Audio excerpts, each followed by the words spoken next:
Welcome to Search of Education. আসসালামু আলাইকুম, কেমন আছো সবাই? সার্চ অফ এডুকেশনে আমি নুসরাত জাহান আছি তোমাদের সাথে। তোমাদের সবাইকে স্বাগতম। তোমাদের সবাইকে ঈদ মোবারক।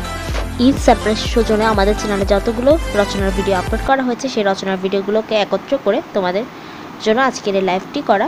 ভূমিকা: পৃথিবীতে ছোট বড় সকল স্বাধীন জাতিরই একটি স্বাধীনতা দিবস আছে। বাঙালি জাতির স্বাধীনতা দিবস 1971 সালের 26 মার্চ। এই 26 মার্চ দিবসটি আমাদের শরীরের সাথে আত্মার মতো সম্পর্কিত।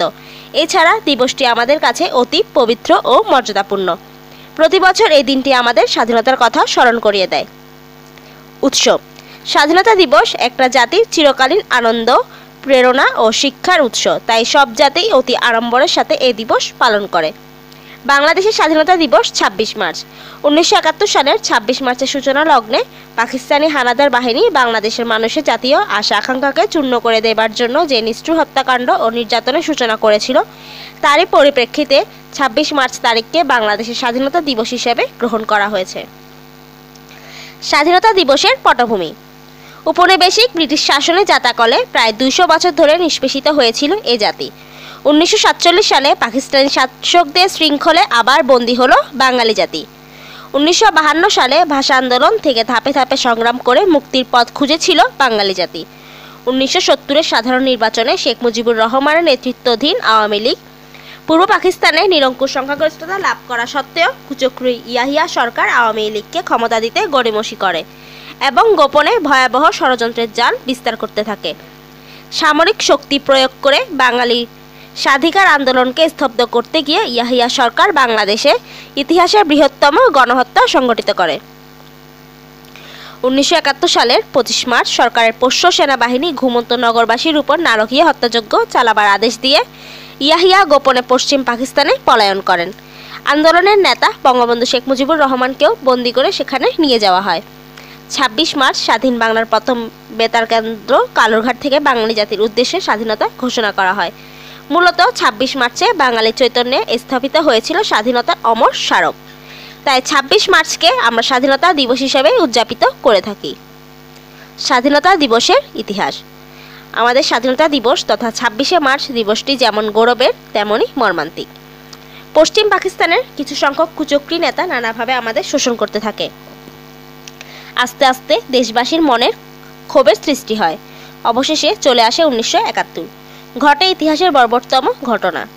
1971 সালের 25শে মার্চের কালরাত্রিতে পাকিস্তানের শাসক গোষ্ঠী তাদের সামরিক বাহিনীকে এই দেশবাসীর ওপর হায়নার মতো লেলিয়ে দেয়। কিন্তু বাংলার স্বাধীনতা পাগল জনতা দমে থাকেনি। তারা 26শে মার্চ স্বাধীনতা ঘোষণা করে এবং পাল্টা আক্রমণ করে। শুরু হলো মুক্তি সংগ্রাম।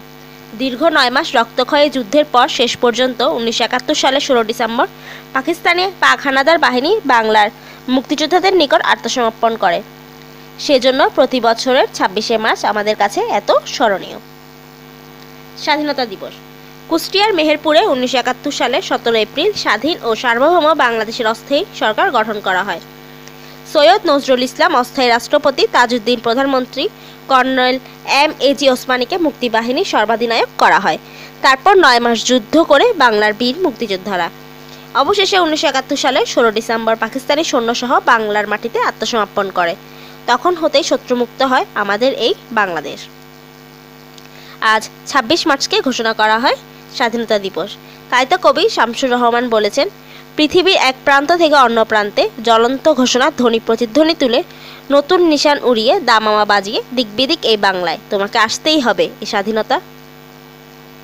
25 মার্চ 1971। 1971 সালের 25 মার্চ রাতে হাজার হাজার বাঙালির রক্তে সিক্ত হয়ে যায় ঢাকার রাজপথ। তাই দেশপ্রেমিক ইস্ট বেঙ্গল রেজিমেন্ট, পূর্ব পাকিস্তান রাইফেলস এবং পুলিশ বাহিনীর বাঙালি সদস্যরা নীরব দর্শক হয়ে থাকতে পারেননি। তারা ঝাঁপিয়ে পড়েছিলেন পাকিস্তানি হানাদার বাহিনীর উপর। শত শত বাঙালি সৈনিক সেদিন অকাতরে প্রাণ দিয়ে চেষ্টা করেছেন বাংলার স্বাধীনতা সূর্যকে ছিনিয়ে আনার জন্য। 26শে মার্চের চেতনা: অনেক রক্ত আর অসংখ্য মানুষের আত্মাহুতির পর অধিকার বঞ্চিত মানুষের অধিকার আদায়ের জন্য, নির্যাতনের হাত থেকে জাতিকে রক্ষার জন্য, জাতিকে পরাধীনতার গ্লানি থেকে রক্ষা করার জন্য 1971 সালের 26শে মার্চ জাতির দুয়ারে বজ্রকঠিন অবস্থান নেয়। যার ফলশ্রুতিতে বাঙালির জীবনে ২৬শে মার্চের চেতনা যেমন গভীর তেমনই ব্যাপক ম্লান হয়ে থাকবে। সৈনিক জনতার যুদ্ধ। অন্যদিকে সাধারণ জনতা শুধু প্রাণী দান করেনি, তারা নিরস্ত্র হয়ে পাকিস্তানি হানাদার কাছ থেকে অস্ত্র কেড়ে নিয়ে তাদেরই বুলেটে বিদ্ধ করে পরাজিত করেছে। জগতে এক অক্ষয় অম্লান চিত্র অঙ্কন করেছে আমাদের বীর মুক্তিযোদ্ধারা। আমাদের মুক্তিবাহিনী ১৯৭১ স্বাধীনতা যুদ্ধে যে বীরত্ব দেখিয়েছেন, বিশ্বের ইতিহাসে তার কোনো তুলনা নেই। বঙ্গবন্ধুর ডাক। বঙ্গবন্ধুর সংগ্রামী আদর্শে অনুপ্রাণিত হয়ে বাংলা আবাল বৃদ্ধ বনিতা অস্ত্র হাতে তুলে নিয়েছিল সেদিন। বাংলার গ্রামে গঞ্জে আনাচে কানাচে এবং দেশের বাইরে গিয়ে তারা প্রশিক্ষণ নিয়ে শেষ পর্যন্ত শত্রুদেরকে পর্যদস্ত করেছে। দেশের তরুণ, ছাত্রছাত্রী, বৃদ্ধ, যুবক যুবতী, কৃষক, শ্রমিক সহ সব পেশার লোকই এক কথায় ছিল মুক্তিযোদ্ধা। আমাদের মুক্তিযোদ্ধাদের তীব্র কষাঘাতের ফলে ১৯৭১ সালের অক্টোবর-নভেম্বর মাসে পাকিস্তানি হানাদার বাহিনী পিছু হটতে থাকে। স্বাধীনতা দিবসের তাৎপর্য। ২৬ মার্চ স্বাধীনতা দিবস হিসাবে বাংলাদেশের ইতিহাসে সর্বাধিক তাৎপর্যপূর্ণ। এদেশের মানুষের জীবনে এক নতুন অধ্যায়ের সূচনা হয়েছে এই দিন থেকেই। ৪৭-এ ইংরেজ অধীনতা থেকে মুক্তি লাভে অঞ্চলের জনগণের জন্য কোনো কল্যাণ আনয়ন করতে পারেনি, বরং তখন থেকে শুরু হয়েছিল আরেক শোষণের ইতিহাস। ২৬ মার্চ স্বাধীনতা অর্জনের সুযোগ দান করে জাতিকে স্বকীয় মর্যাদা ও গৌরবের আসনে অধিষ্ঠিত করেছে, বিশ্ব মানবের দৃষ্টিতে স্বাধীন জাতি হিসাবে স্বীকৃতি লাভ ঘটেছে। এই দিন প্রতিশোধের দিন, অন্যায় অত্যাচার আর শোষণের অবসানের দিন। ৩০ লক্ষ শহীদের রক্তের বিনিময়ে অর্জিত স্বাধীনতা জাতীয় জীবনকে এক নতুন গৌরবময় পরিচয় উদ্ভাসিত করেছে। ২৬ মার্চ তাই একটি অনন্য দিন। জাতীয় জীবনে স্বাধীনতা দিবস। জাতীয় জীবনে সগৌরব অভিব্যক্তির উৎস হয়ে আছে ২৬শে মার্চ বাংলাদেশের স্বাধীনতা দিবস। বাঙালির জীবনে স্বাধীনতা দিবস স্বাধীনতা সংগ্রামের সাফল্যের প্রতীক। বিপুল উৎসাহ ও উদ্দীপনার সাথে সারা দেশে পালন করা হয় এই দিন। সরকারি ছুটির দিন থাকে এই দিনটি। লক্ষ প্রাণের বিনিময়। এ দেশকে স্বাধীন করার লক্ষ্যে ৩০ লক্ষ নর-নারী আত্মাহুতি দিয়েছে, লক্ষ লক্ষ নারী হয়েছে নির্যাতিত। তবুও এই দেশের লোক দাসত্বের শৃঙ্খল বরণ করে নেয়নি। যখন পাকিস্তানি বাহিনী চরম মার খেয়ে দলে দলে মরতে লাগলো, তখন বাধ্য হয়ে তারা আমাদের মুক্তিযোদ্ধা এবং মিত্র বাহিনীর নিকট আত্মসমর্পণ করে। স্বাধীনতা দিবসের স্বীকৃতি। বাংলাদেশের মুক্তিযুদ্ধের ইতিহাসে গুরুত্বপূর্ণ মাস ডিসেম্বর। ১৯৭১ সালের ৬ ডিসেম্বর মুক্তি সংগ্রামের ইতিহাসে এক মাইলফলক। স্বাধীনতার স্বপ্নে বিভোর মুক্তিযোদ্ধারা বুঝতে পারছিলেন বিজয় সন্নিকটে। এদিন বাংলাদেশকে দুই বন্ধুপ্রথম দেশ ভারত ও ভুটান স্বীকৃতি দেয়। তাছাড়া বাংলাদেশকে প্রথম স্বীকৃতি দানকারী মুসলিম দেশ ইরাক। স্বাধীনতা দিবস উদযাপন। স্বাধীনতা দিবস আমাদের সংগ্রামের শক্তিরই বহিঃপ্রকাশ। আমরা যে কারো কাছে মাথা নত করি না, মাথা নত করতে জানি না, এ তারই ফলশ্রুতি। এদিনে রাজধানী ঢাকা সহ সারা দেশে অত্যন্ত মর্যাদার সাথে স্বাধীনতা দিবস পালন করা হয়। জাতীয় স্মৃতিসৌধে পুষ্পার্ঘ্য অর্পণ, আলোচনা, সাংস্কৃতিক অনুষ্ঠান প্রভৃতির মধ্য দিয়ে আমরা দিনটিকে মর্যাদার সাথে পালন করে থাকি। এই দিনটিতে রাষ্ট্রপ্রধান সামরিক কুচকাওয়াজে সালাম গ্রহণ করেন। খেলাধুলা, অনুষ্ঠান, সভা সমিতির আয়োজন হয়ে থাকে এদিন। সুবর্ণ জয়ন্তী। সুবর্ণ জয়ন্তী অর্থ ৫০ বছর পূর্তি। কোনো স্মরণযোগ্য ঐতিহাসিক ঘটনার পর যখন ৫০ বছর পূর্ণ হয়। বাংলাদেশ স্বাধীনতা দিবস ঘোষণা হয়েছিল ১৯৭১ সালের ২৬ মার্চ। আজ স্বাধীনতার ৫০ বছর পূর্তি উপলক্ষে যে আয়োজন হয় ২০২১ সালের ২৬শে মার্চ, স্বাধীন বাংলাদেশের বয়স হচ্ছে ৫০ বছর। সুবর্ণ জয়ন্তী উপলক্ষে বাংলাদেশে ভারত, শ্রীলঙ্কা সহ বিভিন্ন দেশের রাষ্ট্রপ্রধানরা বিশেষ অতিথি হিসাবে আগমন করেন। তাছাড়া বিভিন্ন সাংস্কৃতিক অনুষ্ঠান, পুষ্পার্ঘ্য অর্পণ, আলোচনা সভা, ৫০ বার তপধ্বনির মধ্য দিয়ে আজকের এই দিনটি উদযাপন করা হয়। ভোরে সূর্যোদয়ের সঙ্গে সঙ্গে রাজধানীর মিরপুর সেনানিবাসে ৫০ বার তপধ্বনির মাধ্যমে স্বাধীনতার সুবর্ণ জয়ন্তী উদযাপন শুরু হয়েছে। এর আগে ভোরে রাষ্ট্রপতি আব্দুল হামিদ এবং প্রধানমন্ত্রী শেখ হাসিনা সাভারের জাতীয় স্মৃতিসৌধে ফুল দিয়ে শ্রদ্ধা জানিয়েছেন। এছাড়া জাতীয় সংসদের স্পিকার ডক্টর শিরীন শারমিন চৌধুরী ও তিন বাহিনীর প্রধান জাতীয় স্মৃতিসৌধে ফুল দিয়ে শ্রদ্ধা জানান। উপসংহার। বাংলাদেশের স্বাধীনতা দিবস ২৬ মার্চ বাঙালি জাতির কাছে চিরস্মরণীয় হয়ে থাকবে। বাঙালির হৃদয় এই দিনটি অম্লান হয়ে থাকবে চিরদিন। তাই আজও আমরা স্মরণ করব বীর মুক্তিযোদ্ধাদের, মুক্তিযুদ্ধের শহীদ বীরদের। তারা মহান, তারা জাতির শ্রেষ্ঠ সন্তান। তাদের অমর আত্মা চিরঞ্জীব হয়ে থাক এই কামনায় বাঙালি চিরদিন করবে। কবির ভাষায় বলতে হয়, নিঃশেষে প্রাণ যে করিবে দেয়, ক্ষয় নাই তার ক্ষয় নাই।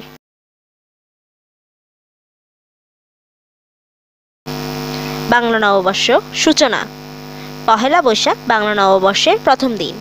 গতানুগতিক জীবনধারার মধ্যে নববর্ষ নিয়ে আসে নতুন সুর, নতুন উদ্দীপনা, নতুন চেতনায় উজ্জীবিত হয়ে ওঠে সর্বস্তরের জনগণের মনে। তাই বাঙালির জীবনে বাংলা নববর্ষের গুরুত্ব অপরিসীম। প্রাচীনকাল থেকে জাতি, ধর্ম, বর্ণ নির্বিশেষে এটি বাঙালির আনন্দময় উৎসব হিসাবে সুপরিচিত বাংলা নববর্ষ।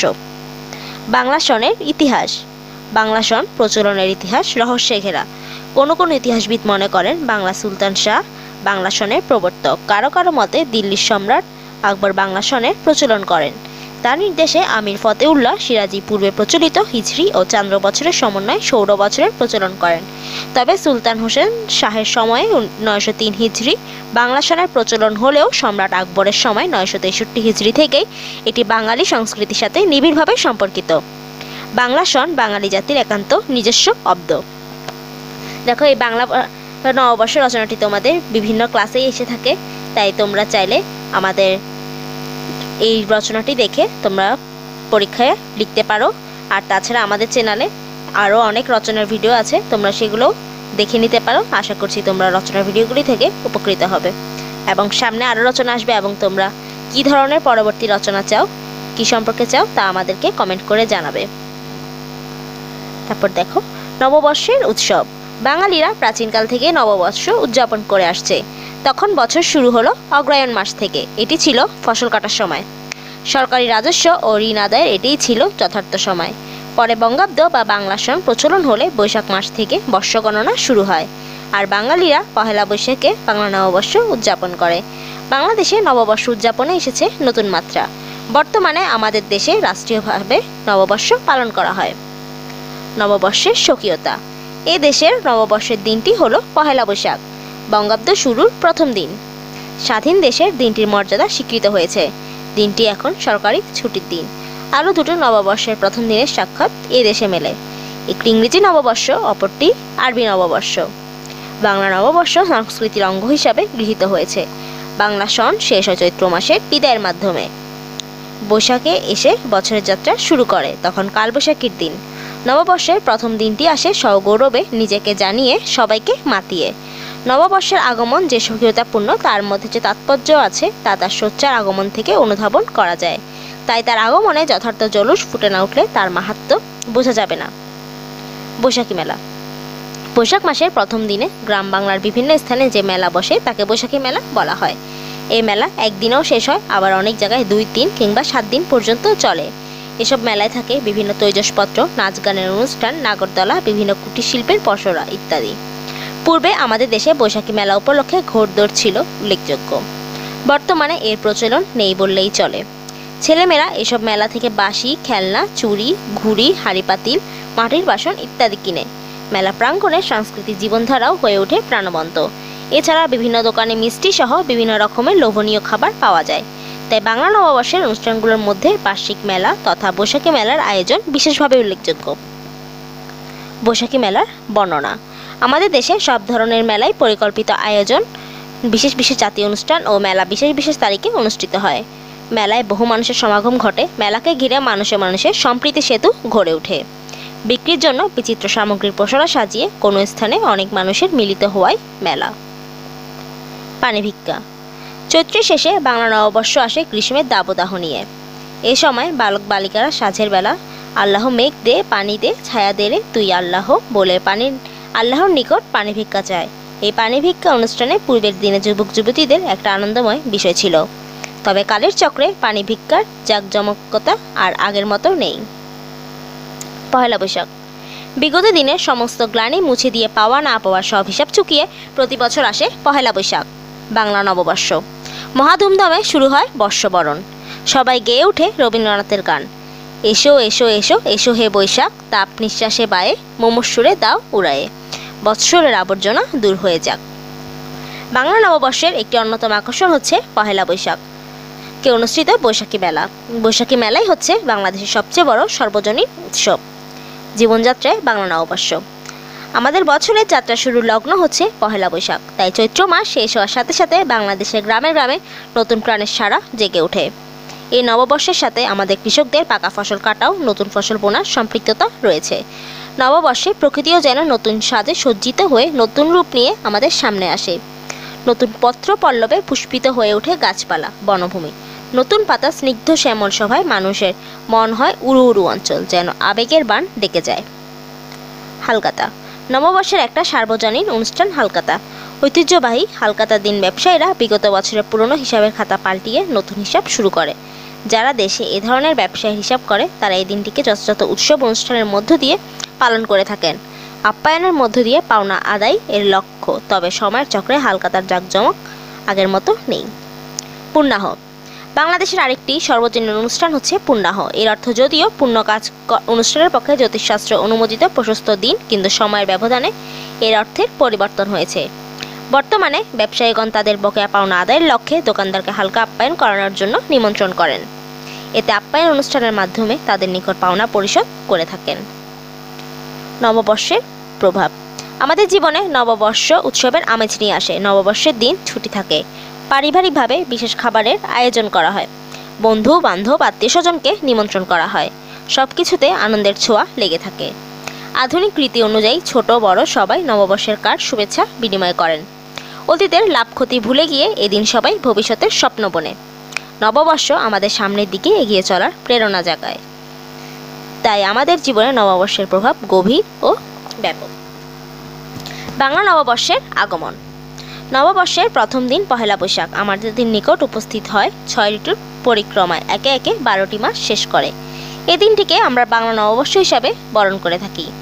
এদিনে আমরা পুরাতনকে ভুলে নতুনের আহ্বানে বিভোর হয়ে উঠি। এই দিনটি আমাদের জীবনে তারুণ্যের উদ্যমতা নিয়ে আসে। নববর্ষের আগমনে নতুন হয়ে ওঠে সব কিছুই, প্রকৃতিতেও জেগে ওঠে বিমোহিনী রূপ। নববর্ষের প্রচলিত অনুষ্ঠান। নববর্ষের দিনে আমাদের দেশে বিভিন্ন গান বাজনা আচার অনুষ্ঠান করা হয়। বাউল, মারফতি, মুর্শিদি, ভাটিয়াল সহ বাংলাদেশের বিভিন্ন অঞ্চলে লোকগানে মেলার আকাশ বাতাস মুখরিত হয়। যাত্রা, নাটক, পুতুল নাচ, সার্কাস, নাগরদোল ইত্যাদি মেলার বিশেষ আকর্ষণ সৃষ্টি করে। মেলায় পাওয়া যায় মাটির হাঁড়ি, বাসনকোসন, পুতুল, বেত ও বাঁশের তৈরি গৃহস্থালির সামগ্রী, তারপাখা, কুটির শিল্পজাত বিভিন্ন সামগ্রী, শিশু কিশোরদের খেলনা, মহিলাদের সাজসজ্জা ইত্যাদি। এছাড়া চিড়া, মুড়ি, গুড়, খই, বাতাসা সহ নানা রকমের মিষ্টির বৈচিত্র্যময় সমারোহ। নববর্ষের বৈচিত্র্য। নববর্ষের পহেলা বৈশাখ আমাদের যাত্রা শুরুর লগ্ন। কৃষিভিত্তিক বাংলাদেশের মানুষের সব আনন্দ উৎসবের নিবিড় সংযোগ রয়েছে ফসলের সাথে। নববর্ষের সাথে সম্পৃক্ত রয়েছে ফসল বোনার আনন্দ। চৈত্র মাসের অবসানের সাথে সাথে বাংলাদেশের গ্রামে গ্রামে নতুন প্রাণের সাড়া জাগে। চৈতালির ক্ষীণ ঘূর্ণি যেন আসে দুরন্ত কালবৈশাখীর অগ্রদূত হয়ে। কালবৈশাখীর প্রমত্ত নৃত্যের তালে তালে আসে গ্রামীণ জীবনে ফসলের আশ্বাস, ফসল বোনা ও ফসল কাটার অঞ্চল। নববর্ষের তাৎপর্য। বাঙালি নববর্ষের উৎসব নির্মল আনন্দের উৎসধারা। ধর্ম বর্ণ নির্বিশেষে সবাই এককভাবে মিলিত হয়ে নববর্ষ পালন করে। বাংলাদেশ উৎসবমুখর দেশ। এ দেশের নানা উৎসবের মধ্যে একটি উল্লেখযোগ্য উৎসব হচ্ছে বাংলা নববর্ষ। বাংলা নববর্ষে মানুষে মানুষে ভেদাভেদ ভুলে যায়।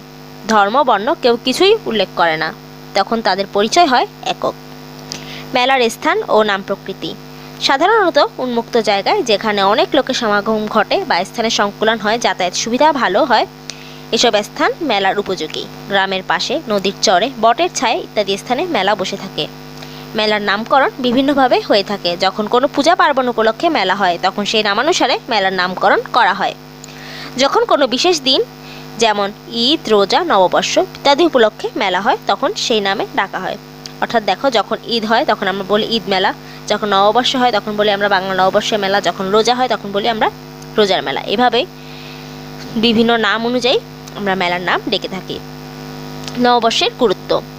বৈশাখী মেলা বা বাংলা নববর্ষ উদযাপন এই দেশের সর্বস্তরের মানুষের চিত্ত বিনোদন ও আনন্দ উৎসস্থল। কর্মব্যস্ত মানুষ একঘেয়েমি দূর করতে মেলায় আসে। বিভিন্ন পরিচিত অপরিচিত মানুষের সাক্ষাৎ পাওয়া যায় মেলায়। সবার মধ্যে এক অদৃশ্য ভ্রাতৃত্বের বন্ধন গড়ে ওঠে। দেখো, যখন আমরা মেলায় যাই তখন আমরা বিভিন্ন পরিচিত অপরিচিত মানুষের সাথে দেখা করতে পাই।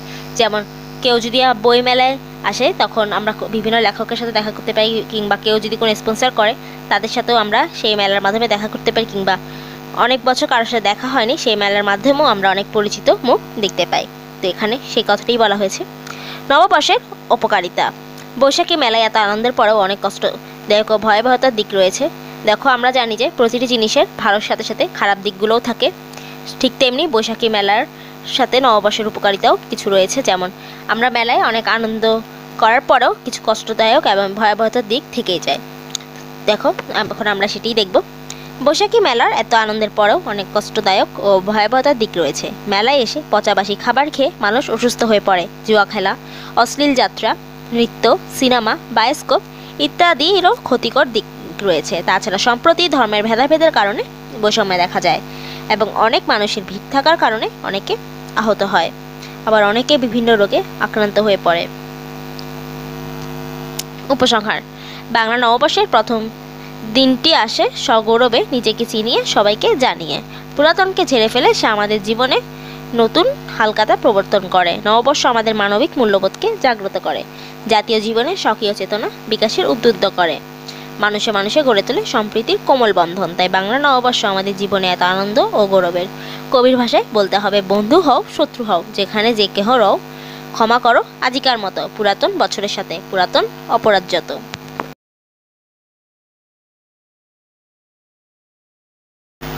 বঙ্গবন্ধু শেখ মুজিবুর রহমান।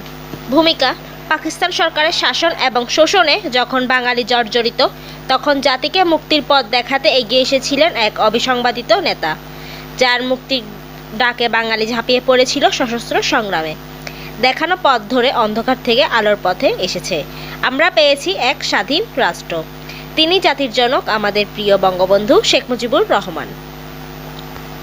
জন্ম ও পরিবার: 1920 সালের 17 মার্চ শেখ মুজিবুর রহমানের জন্ম গোপালগঞ্জ জেলার টুঙ্গিপাড়া গ্রামের এক মুসলিম সম্ভ্রান্ত পরিবারে। তার পিতার নাম শেখ লুৎফুর রহমান এবং মাতার নাম সায়েরা খাতুন। 4 কন্যা ও 2 পুত্রের মধ্যে শেখ মুজিব ছিলেন তৃতীয়। বাবা মা ডাকতেন খোকা বলে। তার পূর্বপুরুষ ইরাক থেকে আগত। চট্টগ্রামে সুফি সাধক হজরত বায়েজিদ বোস্তামি রাদিয়াল্লাহু তাআলার 8ম বংশধর শেখ বোরহানউদ্দিনের মাধ্যমে শেখ বংশের গোড়াপত্তন হন। খোকার টুঙ্গিপাড়া গ্রামে শৈশব কাটে। বঙ্গবন্ধু শেখ মুজিবুর রহমান 1938 সালে বেগম ফজিলাতুন্নেসাকে বিয়ে করেন। তাদের 3 ছেলে, শেখ কামাল, শেখ জামাল, শেখ রাসেল এবং 2 মেয়ে, শেখ হাসিনা ও শেখ রেহানা। শৈশবকাল: ছোটবেলা থেকে খুব চটপটে স্বভাবের ছিলেন শেখ মুজিব। দেখতে তিনি ছিলেন ছিপছিপে গড়নের, কিন্তু তার ছিল অদম্য প্রাণশক্তি। খেলাধুলায়ও বেশ ভালো ছিলেন তিনি। স্কুলের ফুটবল দলেও তার পাকা স্থান ছিল।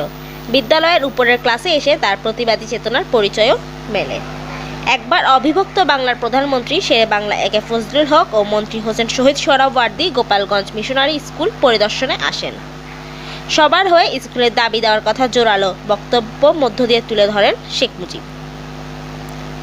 শিক্ষা জীবন: গ্রাম্য পাঠশালায় প্রাথমিক শিক্ষা দিয়ে তার শিক্ষা জীবন শুরু হয়।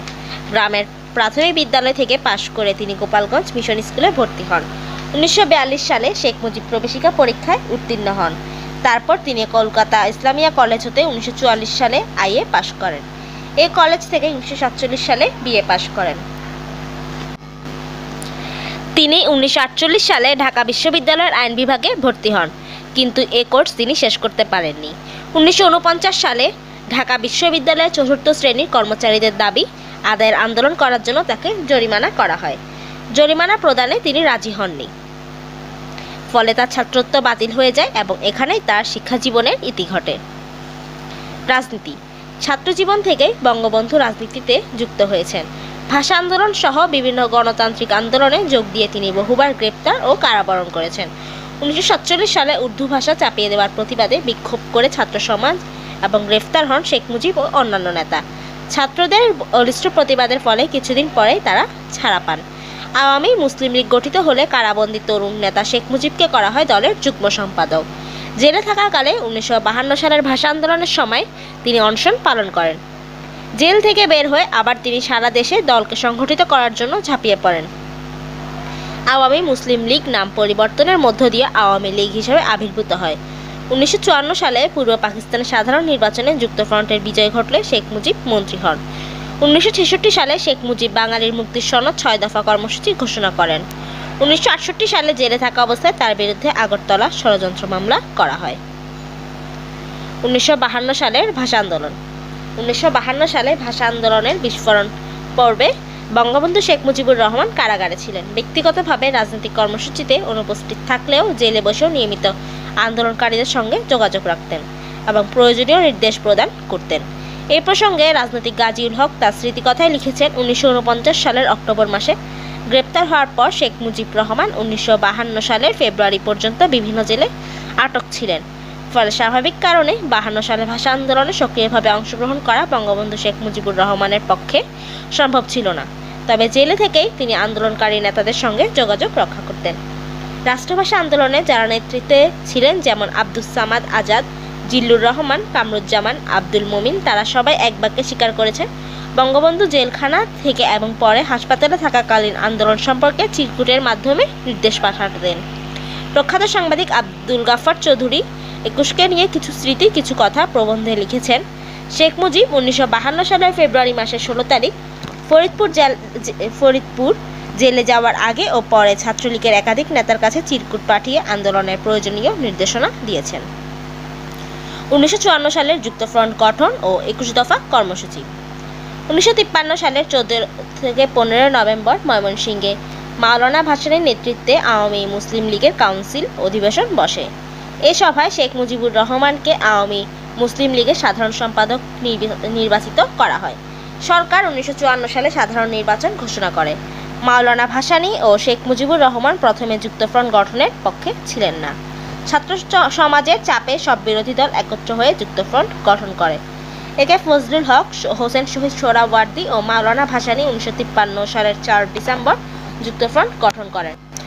আওয়ামী লীগের সহসভাপতি আবুল মনসুর আহমদের প্রণীত 21 দফায় বিভিন্ন নেতা স্বাক্ষর করেন। 1953 সালের 5 ডিসেম্বর 21 দফা প্রকাশিত হয়। 21 দফার ভিত্তিতে যুক্তফ্রন্ট 1954 সালে সাধারণ নির্বাচনে প্রতিদ্বন্দ্বিতা করে। যুক্তফ্রন্টের প্রতীক ছিল নৌকা এবং মুসলিম লীগের প্রতীক ছিল হারিকেন। 1954 সালের 7 থেকে 12 মার্চ নির্বাচন অনুষ্ঠিত হয়। মোট আসন ছিল 309টি, তার মধ্যে 72টি হিন্দু ও তফসিলি, 237টি মুসলমান আসন।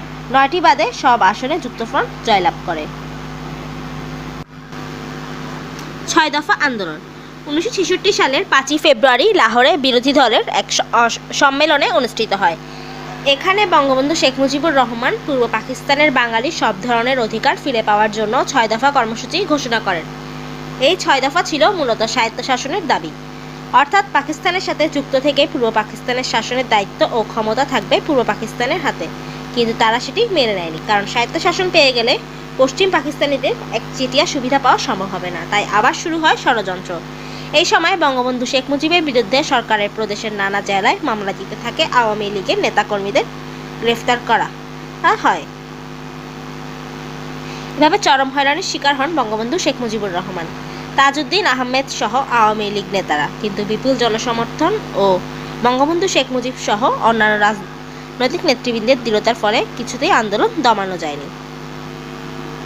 1970-এর নির্বাচন ও 1971-এর স্বাধীনতা। 1970 সালে সাধারণ নির্বাচনে আওয়ামী লীগ জাতীয় পরিষদে 169টি আসনের মধ্যে 167টি আসনে বিজয়ী হন।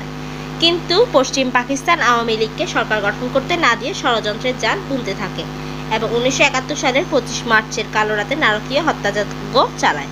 বঙ্গবন্ধুকে গ্রেফতারের আগে তিনি বাংলাদেশের স্বাধীনতার একটি ঘোষণাপত্র ওয়্যারলেসের মাধ্যমে চট্টগ্রামে আওয়ামী লীগ নেতা হান্নান চৌধুরীর কাছে পাঠান। এই ঘোষণাপত্রটি হান্নান চৌধুরী কালুরঘাট বেতার কেন্দ্র থেকে প্রচার করেন। শুরু হয় স্বাধীনতা যুদ্ধ। 7 মার্চের ঐতিহাসিক ভাষণ। শেখ মুজিবুর রহমান নির্বাচনে সদ্য জয়ী হওয়া আওয়ামী লীগের নেতা রেসকোর্স ময়দানে ঘোষণা করেন, এবারের সংগ্রাম আমাদের মুক্তির সংগ্রাম, এবারের সংগ্রাম স্বাধীনতার সংগ্রাম। সেই ঐতিহাসিক ভাষণে তিনি 4টি শর্ত প্রদান করেন। শর্ত 4টি পূরণ করা হলে তিনি আওয়ামী লীগ অধিবেশনে যোগ দিবে কি দেবে না তা বিবেচনা করবে বলে জানান। অন্যদিকে ঢাকা হাইকোর্টের প্রধান বিচারপতি টিক্কা খানের শপথ গ্রহণে অস্বীকৃতি জানান। অসহযোগ ও স্বাধীনতার ডাক। 1971 সালে শেখ মুজিব রেসকোর্স ময়দানে ঐতিহাসিক জনসভায় ঘোষণা করেন, এবারের সংগ্রাম মুক্তির সংগ্রাম, এবারের সংগ্রাম স্বাধীনতার সংগ্রাম। শুরু হয় অসহযোগ আন্দোলন। তারপর বর্বর ইয়াহিয়া সরকার 1971 সালের 25 মার্চ রাতে নিরীহ বাঙালির উপর চালায় সশস্ত্র আক্রমণ এবং শেখ মুজিবকে গ্রেফতার করে সামরিক প্রহরায় নিয়ে যাওয়া হয় পশ্চিম পাকিস্তানে। দীর্ঘ 9 মাস যুদ্ধের পর বাংলাদেশ স্বাধীনতা লাভ করে। জনমতের চাপে শেখ মুজিবকে পাকিস্তানি সরকার মুক্তি দিতে বাধ্য হয়। 1971 সালের 10 জানুয়ারি বঙ্গবন্ধু শেখ মুজিবুর রহমানকে বাংলার রাজধানী ঢাকায় পৌঁছে দেওয়া হয়। শেখ মুজিবের শাসনামল। 1971 সালে 17 এপ্রিল আওয়ামী লীগ বঙ্গবন্ধুকে রাষ্ট্রপতি করে স্বাধীন গণপ্রজাতন্ত্রী বাংলাদেশের বিপ্লবী সরকার গঠন করে। 11 জানুয়ারি অস্থায়ী সংবিধান আদেশ জারি করে বাংলাদেশের সাংবিধানিক যাত্রার শুভ সূচনা হয়। এ সময় দেশে সংসদীয় সরকার পদ্ধতি চালু করে তিনি প্রধানমন্ত্রীর পদ অলঙ্কৃত করেন। সময়ের দিক থেকে তার শাসনামল অতি স্বল্পকালীন, কিন্তু সদ্য স্বাধীনতাপ্রাপ্ত এবং বিধ্বস্ত দেশের পুনর্গঠনে তার অবদান অপরিসীম। বাংলাদেশ নামকরণ।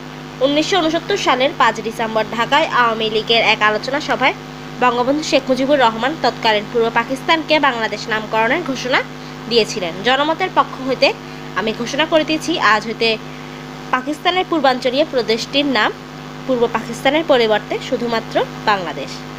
দেশে প্রত্যাবর্তন। 1971 সালের 25শে মার্চ রাতে বঙ্গবন্ধু পাক বাহিনীর কাছে বন্দী হন। 1971 সালের 16 ডিসেম্বর বাংলাদেশ স্বাধীনতা লাভ করে। পাকিস্তানি কারাগার থেকে মুক্তি হয়ে 1972 সালের 10 জানুয়ারি বঙ্গবন্ধু তার প্রিয় দেশবাসীর কাছে ফিরে আসেন। বঙ্গবন্ধুর নেতৃত্বে শুরু হয় দেশ গড়ার নতুন সংগ্রাম। বাংলার স্বাধীনতা অর্জন। 1971 সালে 16 ডিসেম্বর পাকিস্তান যুদ্ধে পরাজিত হয়। পাকিস্তান সরকার জাতির জনক বঙ্গবন্ধু শেখ মুজিবুর রহমানকে মুক্তি দিতে বাধ্য হয়। তিনি 1972 সালের 10 জানুয়ারি বাংলার মাটিতে পা রাখেন। 12 জানুয়ারি তিনি বাংলাদেশের প্রধানমন্ত্রী হিসেবে শপথ গ্রহণ করেন। পরবর্তীতে রাষ্ট্রপতি হন। সংগ্রামী জীবন ও নেতৃত্ব। তৎকালীন আওয়ামী মুসলিম লীগে শেখ মুজিবুর রহমান যোগদান করেছিলেন। সভাপতি মাওলানা ভাসানীর সঙ্গে তিনি কাজ করেছেন দলের সাধারণ সম্পাদক হিসেবে। দেশ ও দশের জন্য করতে গিয়ে তিনি কারা নির্যাতন ভোগ করেছেন। তিনি 1916 সালে আওয়ামী লীগের সভাপতি রূপে বাংলাদেশে জাতীয় মুক্তি ও স্বায়ত্তশাসনের জন্য ঘোষণা করেছিলেন 6 দফা কর্মসূচি। মুক্তিযুদ্ধ ও বঙ্গবন্ধু। বাংলাদেশ আওয়ামী লীগ অন্যান্য দেশপ্রেমিক দলের ও আপামর জনসাধারণের সহযোগিতায় করে তুলল মুক্তি বাহিনী, গঠন করল মুজিবনগর সরকার এবং দীর্ঘ 9 মাস রক্তক্ষয়ী যুদ্ধে 30 লক্ষ শহীদদের ও 2 লক্ষ মা বোনের সম্ভ্রমের বিনিময়ে স্বাধীন বাংলাদেশ প্রতিষ্ঠা করল। বঙ্গবন্ধু শেখ মুজিবুর রহমান হলেন জাতির পিতা। বঙ্গবন্ধু দেশে ফিরে এসে বাংলাদেশের রাষ্ট্রপতি রূপে দেশ চালানোর দায়িত্বভার গ্রহণ করলেন। বঙ্গবন্ধু উপাধি। এদেশের রাজনৈতিক ইতিহাসে দেশের সুসন্তানকে বিভিন্ন সময় বিভিন্ন উপাধিতে ভূষিত করা হয়। যেমন চিত্তরঞ্জনকে দেয়া হয়েছিল দেশবন্ধু এবং ফজলুল হককে দেয়া হয়েছিল শেরে বাংলা খেতাব। বঙ্গবন্ধু শব্দটির অর্থ হলো বাংলার বন্ধু। যখন পূর্ব পাকিস্তানের বড় বিপদ, সেই বিপদ থেকে উদ্ধারের পথ নির্দেশনা দিয়েছিলেন বঙ্গবন্ধু শেখ মুজিবুর রহমান। তাই তো তার নামকরণ বা উপাধি দেওয়া হয়েছিল বঙ্গবন্ধু। কেন তিনি জাতির জনক? বাংলা ভূখণ্ডের একটি সময় ছিল বিদেশি জাতির একটি ঔপনিবেশিক রাষ্ট্র হিসাবে।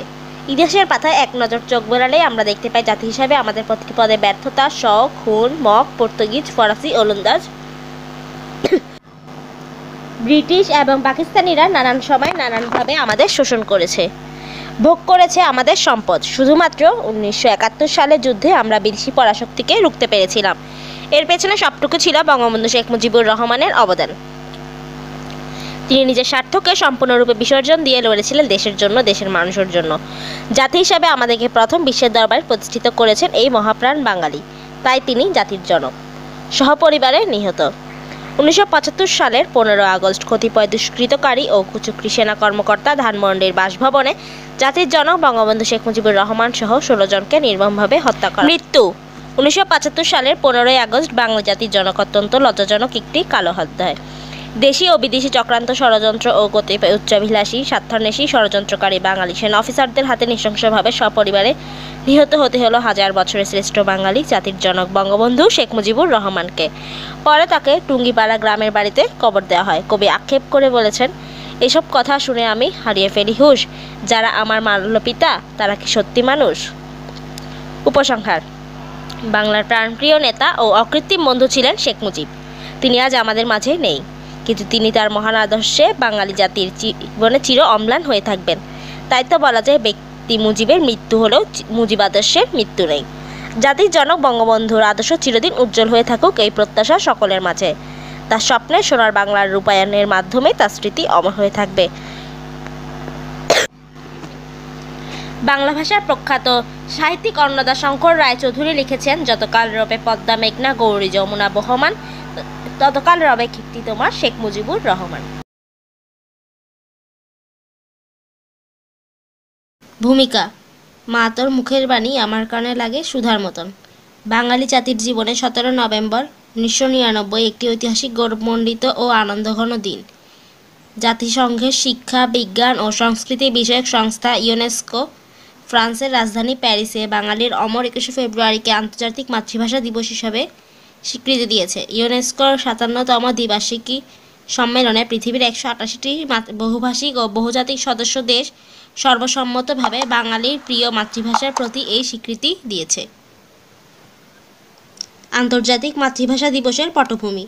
আন্তর্জাতিক মাতৃভাষা দিবস হিসাবে 21শে ফেব্রুয়ারিকে ঘোষণার জন্য যারা প্রথম ভূমিকা উদ্যোগ গ্রহণ করেন তারা হলেন কানাডায় প্রবাসী পৃথিবীর মাতৃভাষা প্রেমিক গোষ্ঠীর ভিন্ন ভিন্ন ভাষাভাষী 10 জন সদস্য। তাদের মধ্যে রয়েছেন 2 জন ফিলিপিনো, 2 জন ইংরেজি ভাষাভাষী, 1 জন কান্তনিজ ভাষাভাষী, 1 জন কাচি ভাষাভাষী, 1 জন জার্মান, 1 জন হিন্দুনীয় এবং 2 জন বাংলা ভাষাভাষী বরেণ্য ভাষাপ্রেমিক ব্যক্তি। 52 ভাষা আন্দোলনে সেই রফিক ও সালাম যেন আবার বুকের রক্ত দিয়ে বিশ্বসভায় বাংলা ভাষাকে গৌরবের বেদিতে বসিয়ে দিয়ে গেলেন। আন্তর্জাতিক মাতৃভাষা দিবস প্রতিষ্ঠার উদ্যোগ। কানাডার প্রবাসী বহুভাষিক জনের সংগঠন mother language lovers of the world প্রথম 21শে ফেব্রুয়ারির ঘটনার আন্তর্জাতিক স্বীকৃতির উদ্যোগ গ্রহণ করে।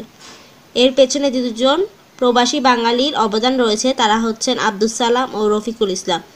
বহুভাষী ভাষা প্রেমিক ও এই সংগঠনের উদ্যোগে 1998 সালের 9 জানুয়ারি জাতিসংঘের মহাসচিব কোফি আনানকে একটি চিঠি লেখা হয়।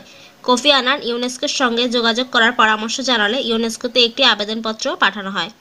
1999 সালে 17 নভেম্বর ইউনেস্কোর 31তম সম্মেলনে 21শে ফেব্রুয়ারি আন্তর্জাতিক মাতৃভাষা দিবস হিসেবে পালনের স্বীকৃতি পায়। যে দিবসটি কেবল ভাষা শহীদ দিবস হিসেবে পালিত হতো, আজ তা আন্তর্জাতিক মাতৃভাষা দিবস। মাতৃভাষা কি? সাধারণ অর্থে মাতৃভাষা বলতে আক্ষরিক অর্থে মায়ের ভাষায় বোঝায়।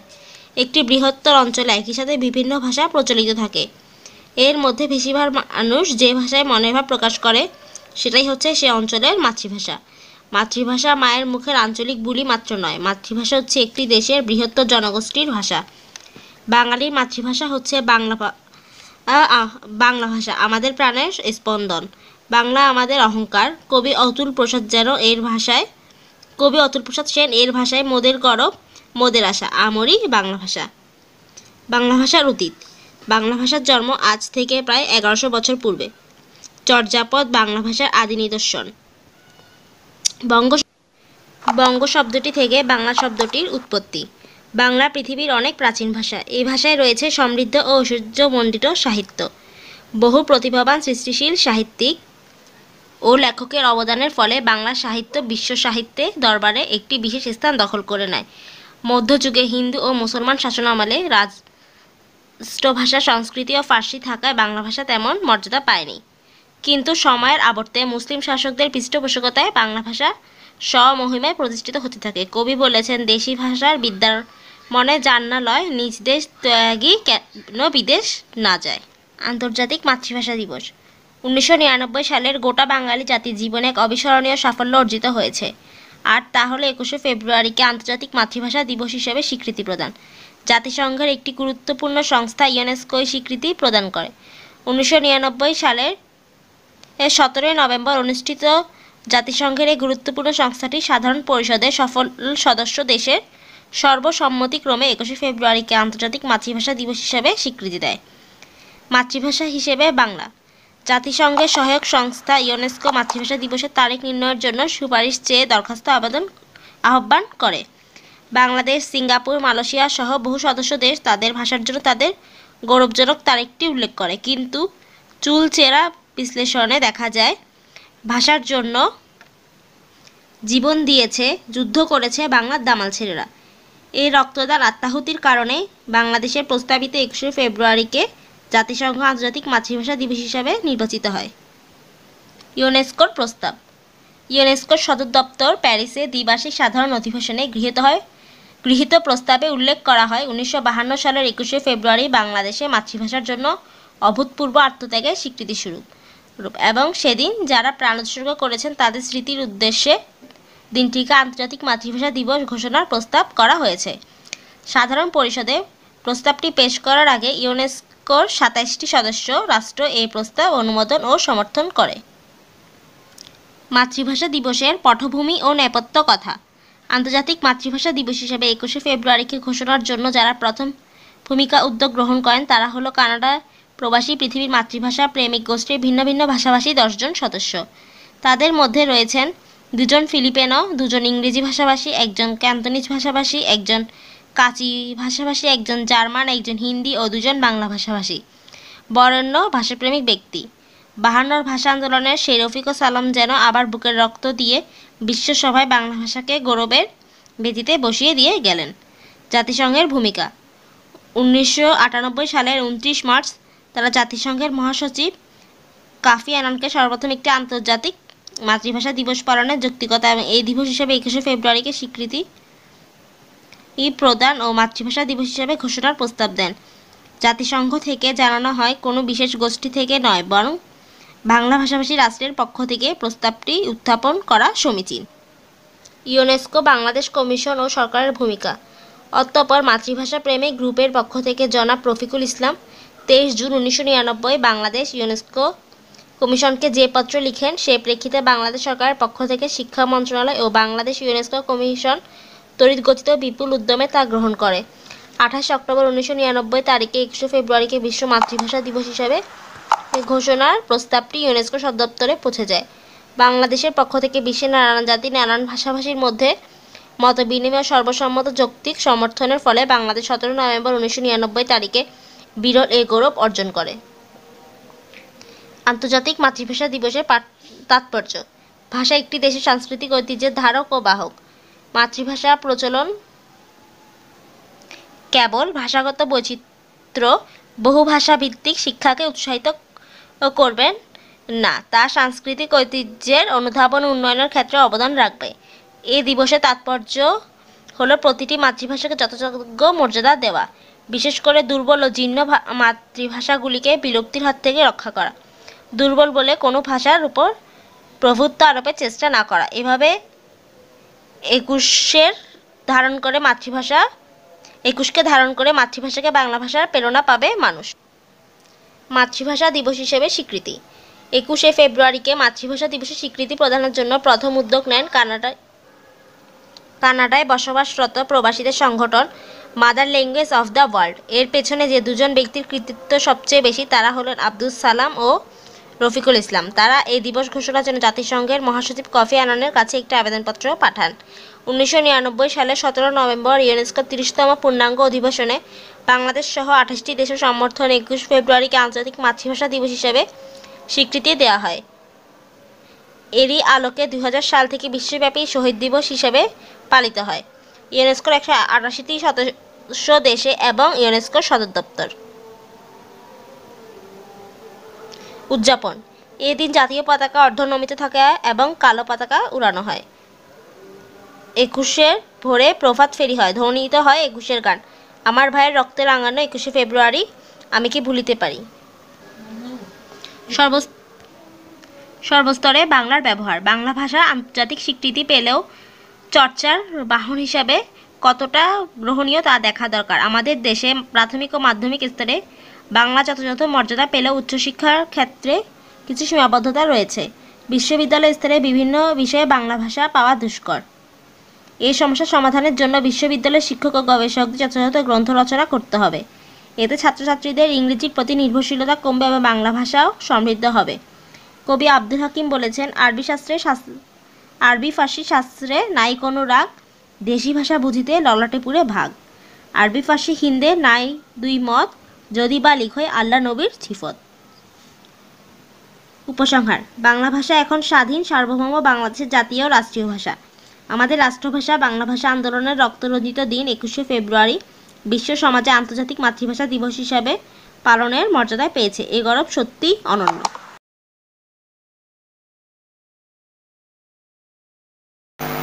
ভূমিকা। পারিব না এ কথাটি বলিও না আর, একবার না পারিলে দেখো শতবার। প্রথম চেষ্টায় সফলতা লাভ করা কঠিন ব্যাপার, কিন্তু তাই বলে নিরাশ হয়ে পড়লে জয়মালা গলায় পড়া কোনোদিন সম্ভব হবে না। বিজয়ের বেশ ধারণ করার জন্য প্রয়োজন অধ্যবসায়, কারণ অধ্যবসায়ের মাধ্যমে জীবনের সকল বাধা পেরিয়ে উন্নতির স্বর্ণশিখরে আরোহণ করা সম্ভব। অধ্যবসায় হচ্ছে কতিপয় গুণের সমষ্টি। চেষ্টা, উদ্যোগ, আন্তরিকতা, পরিশ্রম, ধৈর্য ইত্যাদি গুণের সমন্বয়ে অধ্যবসায় পরিপূর্ণতা লাভ করে। কোনো কাজে ব্যর্থ হওয়ার পরও সফলতার জন্য পুনঃ পুনঃ চেষ্টা করার নামই অধ্যবসায়। তাছাড়া মনের আস্থা ও বিশ্বাসকে বাস্তবায়নের জন্য সুদূর সংকল্প নিয়ে চেষ্টার পুনরাবৃত্তিকেও অধ্যবসায় বলা হয়। জীবনকে পরিপূর্ণ করে তোলার একটি গুণ হিসাবেও অধ্যবসায়কে আখ্যায়িত করা হয়। অধ্যবসায় কী? অধ্যবসায় শব্দের আবিধানিক অর্থ অবিরাম সাধনা, ক্রমাগত চেষ্টা। কোনো নির্দিষ্ট লক্ষ্যে পৌঁছানোর জন্য অবিরাম সাধনা বা ক্রমাগত চেষ্টা চালিয়ে যাওয়াকে বলে অধ্যবসায়। ব্যর্থতায় নিরাশ না হয়ে কঠোর পরিশ্রম আর ধৈর্যের সাথে অভিষ্ট লক্ষ্যে পৌঁছানোর মধ্যে অধ্যবসায় সার্থকতা নিহিত। ব্যক্তি জীবনে অধ্যবসায়। জীবনের পথ পরিক্রমায় নানা সমস্যা মোকাবেলার উপায় অধ্যবসায়। অধ্যবসায় ব্যক্তির পক্ষে জীবন সংগ্রামে জয়ী হওয়া সম্ভব। যে অধ্যবসায় নয় তার দ্বারা কোনো কাজ সম্ভব নয়, এই উদ্যম অধ্যবসায়েরই নামান্তর মাত্র। ছাত্র জীবনে অধ্যবসায়। জীবনের প্রথম হতে, বিশেষত ছাত্র জীবন হতে অধ্যবসায়ী হওয়া প্রয়োজন। কারণ আলস্য পরায়ণ ও শ্রম বিমুখ ছাত্র কখনো বিদ্যালাভ করতে পারে না, অথবা সেই ছাত্র অল্প মেধাশক্তি সম্পন্ন হলেও বিদ্যালাভ করতে পারে। আলস্য ও শ্রম বিমুখতা ছাত্রদের জন্য অপরাধ। ছাত্র জীবনে অধ্যয়নকালে নানা রকম সমস্যা এসে দানা বেঁধে থাকে। যে কোনো অধ্যবসায়ী ছাত্র অধ্যবসায় সহকারে সেই সমস্যা দূর করতে পারে। আর যারা এই সকল সমস্যা দূর করতে পারে না তারা জীবনে কোনোদিন উন্নতি করতে পারে না, বরং সমস্যা আরও জমা হতে থাকে। যদি কোনো ছাত্র কোনো কঠিন অঙ্ককে বারবার বুঝতে চেষ্টা না করে, যদি ফেলে রাখে, তাহলে সেই অঙ্ক বোঝা তার পক্ষে কঠিন হয়ে যায়। বস্তুত সেই অঙ্ক সে কোনো দিন করতে পারে না। কিন্তু অধ্যবসায়ী ছাত্র বারবার চেষ্টা করার ফলে তার কাছে সেই অঙ্কটি সহজ হয়ে যায়। কথায় আছে, if you find task is hard, try again. অনেক ছাত্র পরীক্ষায় ফেল করে তাদের ভাগ্যের দোষ দেয়, কিন্তু তারা বুঝতে চেষ্টা করে না যে চেষ্টা ও সংগ্রাম ব্যতীত কোনো কাজ সফলভাবে করা সম্ভব নয়। আসবে পথে আধার নেশে, তাই বলে কি রইব থেমে। মানব জীবনে অধ্যবসায়। অধ্যবসায় মানব জীবনে সফলতা এনে দেয়। মানুষের পূর্ণাঙ্গ ব্যক্তিত্ব বিকাশের জন্য প্রয়োজন কাজের আগ্রহ, বুদ্ধিমত্তার প্রয়োগ, সুদৃঢ় সংকল্প। জীবনে কোনো কিছুই সহজলভ্য নয়। সুখের উপকরণ কারোর জন্য প্রস্তুত থাকে না। মানুষের যোগ্যতাও কঠিন অধ্যবসায় দ্বারা এসব উপকরণ সংগ্রহ করে নিতে হয়। অথবা অধ্যবসায় মানব জীবনে সকল আকাঙ্ক্ষা দূর করতে পারে। জাতীয় জীবনে অধ্যবসায়। জাতীয় জীবনে অধ্যবসায়ের কোনো বিকল্প নেই। অধ্যবসায় না হলে কোনো জাতি উন্নতি ও অগ্রগতি লাভ করতে পারে না। একমাত্র অধ্যবসায়ী জাতি উন্নতির স্বর্ণশিখরে আরোহণ করতে পারে। সকলের একনিষ্ঠ সাধনে জাতীয় মর্যাদা বৃদ্ধি করতে পারে। প্রবাদে আছে, রোম নগরী একদিনে তৈরি হয়নি। তোমরা এই লাইনগুলি তোমরা মার্ক করতে পারো নীল কালি অথবা সবুজ কালি দিয়ে। মনীষীদের জীবনে অধ্যবসায়। জগতে যারা মানুষের শ্রদ্ধা আর ভালোবাসার আদর্শ হয়েছেন তাদের প্রত্যেকেই ছিলেন অধ্যবসায়ী। মহাকবি ফেরদৌসীর অমর কাব্য শাহনামাজ দীর্ঘ 30 বছরের কাব্যপ্রয়াস। জ্ঞানেন্দ্র মোহন 20 বছরের সাধনায় রচনা করেন বাংলা ভাষার অভিধান। প্রচেষ্টায় প্রায় 2000 প্রাচীন পুঁথি সংগ্রহ করেন খ্যাতনামা সংগ্রাহক আব্দুল করিম সাহিত্য বিশারদ। স্কটল্যান্ডের রাজা রবার্ট ব্রুস পরপর 6 বার ইংরেজদের সাথে যুদ্ধে পরাজিত হয়েও হাল ছাড়েননি। শেষ পর্যন্ত তিনি জয় হয়েছিলেন। বিশ্ববিস্তৃত বিজ্ঞানে নিউটনের অকুণ্ঠিত স্বীকৃতি। বিজ্ঞানে তার অবদানের মূলে আছে বহু বছরের একনিষ্ঠ সাধনা ও নিরবিচ্ছিন্ন পরিশ্রম। অবদান। মানুষের জীবনে সাফল্য যেমন আছে, অসাফল্যও তেমনই আছে। অসাফল্য আছে বলে সে সাফল্য অর্জন করে এত আনন্দ পেয়ে থাকে। অসাফল্য কখনো স্থায়ী বাধা নয়। অধ্যবসায় সহ চেষ্টা করলে তা অবশ্যই দূর হয়ে যাবে ও সাফল্যের মুকুট মাথায় শোভা পাবে। সেজন্য অকৃতকার্য হলেও নিরাশ হয়ে ভেঙে পড়ার কোনো কারণ নেই। আরও প্রবল শক্তি নিয়ে চেষ্টা করে যেতে হবে। অনেক জটিল কাজ আছে যাতে আমরা প্রথম চেষ্টায় সফল হতে পারি না। অসাফল্যে আসলেও এসব কাজ আমাদের ধৈর্য ও অধ্যবসায়ের সাথে বারবার চেষ্টা করতে হবে। অবশেষে আমরা আর বিফল হব না। অধ্যবসায়ের প্রয়োজনীয়তা। যেহেতু জগতে কোনো কাজ চেষ্টা বা উদ্যম ব্যতিরেকে সম্পন্ন হয় না, তাই কবি কৃষ্ণচন্দ্র মজুমদার বলেছেন, কেন পান্থ ক্ষান্ত হও হেরি দীর্ঘপথ, উদ্যম বিহনে কার্পুরে মনোরথ। মানব জীবনের প্রত্যেক কাজে বাধা বিপত্তি দেখা দিতে পারে, কিন্তু সে বাধা বিপত্তিকে ভয় করলে চলবে না। বরং মনে রাখতে হবে যে রাত্রির অন্ধকার কেটে গেলে যেমন দেখা যায় আলোর হাস্যোজ্জ্বল রেখা, পুনঃ চেষ্টা করার পর মানুষের ভাগ্যাকাশেও উদিত হয় সাফল্যের সুক্তারা। জীবনের প্রথম ব্যর্থতাকে আঘাত মনে করতে হবে সাফল্যের প্রথম সোপান। Failure is the pillar of success. অধ্যবসায় থাকলে মানুষ অসাধ্য সাধন করতে পারে। জগতে যে সকল ব্যক্তি উন্নতি লাভ করে সুনাম অর্জন করেছেন তারা সকলে অধ্যবসায়ী ছিলেন। বড় বড় শিল্পী, সাহিত্যিক, বৈজ্ঞানিক প্রমুখ ব্যক্তিরা অধ্যবসায়ী ছিলেন বলেই তারা তাদের প্রতিভাকে জাগিয়ে তুলতে পেরেছিলেন।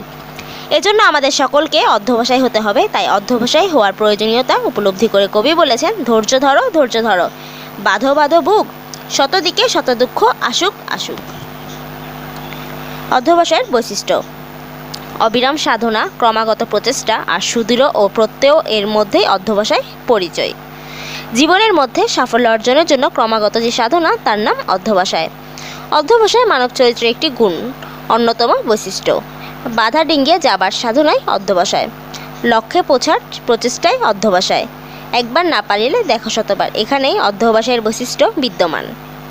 অধ্যবসায়ের গুরুত্ব: অধ্যবসায়ের গুরুত্ব অপরিসীম। জীবনে কোনো কিছু সহজে লাভ করা যায় না। আকাঙ্ক্ষা আর সামর্থ্যের সঙ্গতি অনেক সময় জীবনে দেখা যায় না, বরং অনেক প্রতিবন্ধকতা এসে জীবনে বিকাশের পথে মাথা উঁচু করে দাঁড়ায়।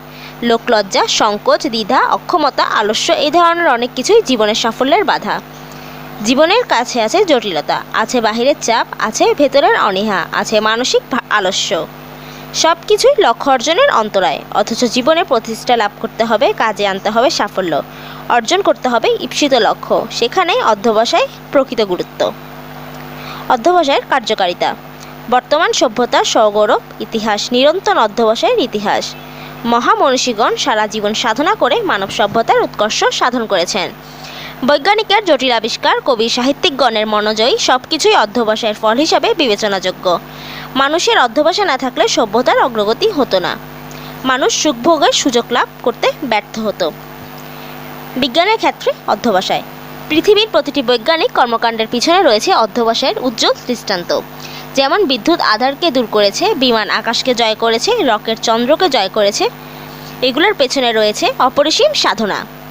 ছাত্র জীবনে অধ্যবসায়ের গুরুত্ব: ছাত্ররাই দেশের ভবিষ্যৎ কর্ণধার। অধ্যবসায় শব্দটি ছাত্র জীবনের সাথে সম্পৃক্ত, কারণ বিদ্যা অর্জনের পথ কুসুমস্তীর্ণ নয়। ছাত্র জীবনে বিফলতা আসা স্বাভাবিক, তাই বলে ছাত্রদের হতাশ হলে চলবে না, তাদের হতে হবে অধ্যবসায়ী। স্বল্প মেধাসম্পন্ন ছাত্রছাত্রীগণ অধ্যবসায়ের মাধ্যমেই সফল হতে পারে। তাই ছাত্র জীবনে অধ্যবসায়ের গুরুত্ব অপরিসীম। জাতীয় জীবনে অধ্যবসায়ের গুরুত্ব: কোনো জাতির মর্যাদা প্রতিষ্ঠার জন্য সে জাতির সকল নাগরিককে অধ্যবসায়ী হতে হবে। সবাই একনিষ্ঠভাবে জাতীয় স্বার্থে সর্বশক্তি দিয়ে আত্মনিয়োগ করলেই মর্যাদাপূর্ণ জাতি হিসাবে প্রতিষ্ঠিত অর্জন করা সম্ভব। অধ্যবসায়ের সংজ্ঞা: ব্যর্থতাই সাফল্যের চাবিকাঠি। কোনো কাজ একবার না পারলে সাফল্য লাভের জন্য বারবার ধৈর্য ও মনোবলের সঙ্গে তা করার নামই হলো অধ্যবসায়। মূলত অধ্যবসায় হলো সাধনার ব্যবহারিক নাম। দৃঢ় মনোবল ধারণ করে কাজে আত্মনিয়োগ করার সঙ্গে চরিত্রের অন্য গুণগুলো যখন কাজে লাগানো হয় তখন অধ্যবসায়ের পরিচয় পাওয়া যায়। অধ্যবসায় ও মেধা: জগতে বড় হতে হলে অসাধারণ প্রতিভাবান হতে হবে, এ কথাটি অমূলক। কারণ industry is the mother of good luck. দুনিয়ায় অনেক বিখ্যাত লোকজন আছেন যারা প্রতিভা অপেক্ষা অধ্যবসায়ের প্রতি আস্থাশীল ছিলেন। মনীষা ভলতেয়ারের ভাষায় প্রতিভা বলে কিছুই নেই, পরিশ্রম ও সাধনা করে যাও, তাহলে প্রতিভাকে অগ্রাহ্য করতে পারবে। ডাল্টন বলেছেন, লোকে আমায় প্রতিভাবান বলে, কিন্তু আমি পরিশ্রম ছাড়া আর কিছুই জানি না। বিজ্ঞানী নিউটনের মতে আমার আবিষ্কার প্রতিভা প্রসূত নয়, বহু বছরের অধ্যবসায়ের ও নিরবিচ্ছিন্ন সাধনার ফল। প্রখ্যাত বৈজ্ঞানিক স্যার আইজ্যাক নিউটন বলেছেন, প্রতিভা বলে কিছুই নেই, সাধনা এবং পরিশ্রম করে যাও, তাহলে দেখবে প্রতিভা বা মেধাকে আয়ত্ত করতে পারবে। সুতরাং বলা যায় অধ্যবসায় প্রতিভা ও মেধাকে অগ্রাহ্য করে থাকে। অধ্যবসায় উন্নতির সোপান। পরাজিত হয়ে হাল ছেড়ে দেওয়া উচিত নয়। অধ্যবসায়ী হতে পারলে কোনো ব্যর্থতাই মানুষকে দমিয়ে রাখতে পারে না। মানুষ নিজেই তার নিজের ভাগ্যের নিয়ন্তা। সাময়িক পরাজয়ের বিষয়টিকে হাসি মুখে বরণ করে নতুন উদ্যমে পাল তুলে দিতে হবে প্রচেষ্টার আকাশে। মহাজ্ঞানী ধৈর্য সহকারে কাজ করে সফলতা লাভ করেছিলেন। তাই বলা যায় একমাত্র অধ্যবসায়ই মানব জীবনের সোনালী অধ্যায়ের সূচনা করতে পারে। অধ্যবসায়ের সুফল। অধ্যবসায় দ্বারা মানুষ জীবনে অসাধ্য সাধন করতে পারে। অলস ও কর্মবিমুখ লোকেরা অধ্যবসায়ের মাহাত্ম্য অনুধাবন করতে পারে না। কোনো কাজে হঠাৎ বাধার সম্মুখীন হলে তারা কাজটি ছেড়ে দিয়ে হাত পা গুটিয়ে পিছিয়ে পড়ে। তাদের আকাঙ্ক্ষা আছে কিন্তু সংকল্পের দৃঢ়তা নেই। এদের কাছে দেশ ও সমাজ বড় কিছু প্রত্যাশা করতে পারে না। প্রকৃত কর্মী মানুষকে ব্যর্থতার গ্লানি স্পর্শ করে না। বারবার ব্যর্থতা সত্ত্বেও তারা নতুন উৎসাহ উদ্দীপনা নিয়ে কাজে লেগে থাকে। অবশেষে সাফল্য তাদের পদানত হয়। জগতে যত কল্যাণকর, যত মহৎ কাজ আজ পর্যন্ত মানুষ করেছে তা এমনই অধ্যবসায় লোকের দ্বারাই সম্পাদিত হয়েছে। অধ্যবসায় শক্তি যার যত বেশি সে তত বেশি বাধাবিঘ্ন অতিক্রম করতে পারে। মনীষীদের জীবনী থেকে এ কথা সত্যতা উপলব্ধি করা যায়। অধ্যবসায়হীনতার কুফল। সাধনাহীন মানুষ পরনির্ভর ও করুণা প্রার্থী হিসাবে অসম্মানজনক জীবনের গ্লানি বহন করতে বাধ্য হয়। প্রতিভাবান হওয়া সত্ত্বেও কেবল অধ্যবসায়ের অভাবে তাদের জীবনে কখনো সাফল্য আসে না। প্রবাদে আছে, অলস মস্তিষ্ক শয়তানের কারখানা। অধ্যবসায় বিমুখের অবস্থা।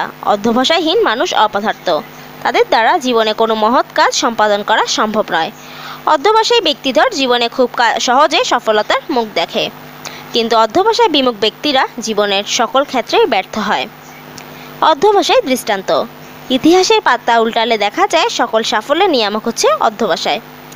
স্কটল্যান্ডের রাজা রবার্ট ব্রুস ইংল্যান্ডের রাজা এডওয়ার্ডের সাথে 6 বার যুদ্ধে পরাজিত হয়ে গুহায় বসে যুদ্ধের কথা ভাবছিলেন। একটি মাকড়সাকে 7 বার চেষ্টা করে 2টি কড়ি কাঠের সুতা জড়াতে দেখে তিনি অদম্য উৎসাহে পুনরায় যুদ্ধ করে স্বদেশ উদ্ধার করেন। নেপোলিয়ন একটি দরিদ্র পরিবারে জন্মগ্রহণ করেও ফরাসি জাতির ভাগ্য নির্মাতার আসনে অধিষ্ঠিত হয়েছিলেন। রবার্ট পিল অধ্যবসায়ের মাধ্যমে একজন বিখ্যাত তর্কবিদ হতে পেরেছিলেন। অধ্যবসায়ের মাধ্যমে কলম্বাস আমেরিকা আবিষ্কার করেছিলেন। জগদীশ চন্দ্র বসু দীর্ঘ অধ্যবসায়ের ফলে গাছের অনুভূতি আবিষ্কার করেন। সুতরাং এসব দৃষ্টান্ত থেকে বলা হয় অধ্যবসায় সকল অসম্ভবকে সম্ভব করে তুলতে পারে। অর্ধ পৃথিবীর অধীনস্থ নেপোলিয়ন বোনাপার্ট তার জীবনালেখ্যের মাধ্যমে অধ্যবসায়ের অপূর্ব নিদর্শন রেখে গেছেন। তিনি বলেছেন, impossible is a word which is found only in the dictionary of a fool. সমস্ত প্রাণী জগতের মধ্যে ক্ষুদ্র যে পিঁপড়া, তার মধ্যেও অধ্যবসায়ের নিদর্শন চোখে পড়ে। অধ্যবসায়ের উক্তি। পরিশ্রম। অধ্যবসায় সাফল্য যুগে যুগে কালে কালে যত মানুষ বড় হয়েছেন, স্মরণীয় বরণীয় হয়েছেন, তাদের মধ্যে সবাই ছিলেন পরিশ্রমী। হয়তো অনেকেরই প্রতিভা ছিল অনেক বেশি, কিন্তু প্রতিভার চেয়ে পরিশ্রমই তাদের সাফল্যের স্বর্ণশিখরে নিয়ে যাওয়ার জন্য বেশি গুরুত্বপূর্ণ ভূমিকা রেখেছে। কোনো সাফল্যের পিছনে প্রধান নিয়ামক শক্তি হলো নিরবিচ্ছিন্ন পরিশ্রম। কোনো মানুষের সাফল্য কোনো দিনই অলৌকিকভাবে বা হঠাৎ করে আসে না। দীর্ঘদিনের পরিশ্রম বা নিরবিচ্ছিন্ন কাজের ফলে হয়তো একদিন দেখাতে কাঙ্ক্ষিত সাফল্য। কাজ না করলে একদিন সকালে ঘুম থেকে উঠে কেউই সাফল্যের মুখ দেখতে পায় না। আমি যদি কাজ না করে শুধু কল্পনা করি যে আমি একদিন বড় হব, দেশের প্রেসিডেন্ট হব, কোটি কোটি টাকার মালিক হব, ডাক্তার হব, বৈজ্ঞানিক বা সাহিত্যিক হব, তাহলে আমি কিছুই হতে পারবো না। কল্পনাকে বাস্তবায়ন করতে হলে সঠিক পদ্ধতিতে নিয়মিত কাজ করে যেতে হবে, লক্ষ্যের দিকে এগিয়ে যেতে হবে। সাফল্য একদিন দরজায় কড়া নাড়বেই। প্রচলিত একটি প্রবাদ আছে, নসিবের তাবিজ গলায় দিয়ে বসে থাকলে চলবে না। অর্থাৎ আমার কপালে যা আছে তাই হবে এরকম ভেবে বসে থাকলে কিছুই হবে না। আমাদের কোনো ব্যর্থতাকে ভাগ্যের দোষ বলে মনে করলে সেটা চলবে না, সেটাকে আমাদের কর্মকেই দায়ী করতে হবে। প্রতিভা ও অধ্যবসায়। কেউ কেউ মনে করেন প্রতিভাই সফলতার মূল নিয়ামক। এ ধারণা পুরোপুরি গ্রহণযোগ্য নয়। অধ্যবসায় ছাড়া সুপ্ত প্রতিভা বিকশিত হয় না। প্রতিভাবানদের জীবনেও আত্মপ্রতিষ্ঠা আসে অধ্যবসায়ের মাধ্যমে। উপসংহার। অধ্যবসায়কে মানব জীবনের সঙ্গী করা প্রয়োজন, কারণ অধ্যবসায় শব্দটি জীবনের অভিধান থেকে অসম্ভব শব্দটি মুছে দিয়ে সকল চাওয়া পাওয়ার সমন্বয় ঘটিয়ে থাকে। আমাদের মনে রাখা দরকার, সুন্দর দিন সবার জন্যই অপেক্ষা করে, কেউ চেষ্টা করে ডেকে আনে, কেউ আনে না। কেবলমাত্র অধ্যবসায়ের পক্ষেই জীবনকে গৌরবান্বিত করে তোলা সম্ভব। তাই কবিরা বলেছেন, পারিব না এই কথাটি বলিও না আর, কেন পারিবে না তাহা ভাবো একবার, পারো কি না পারো করো যত্ন আবার, একবার না পারিলে দেখো শতবার।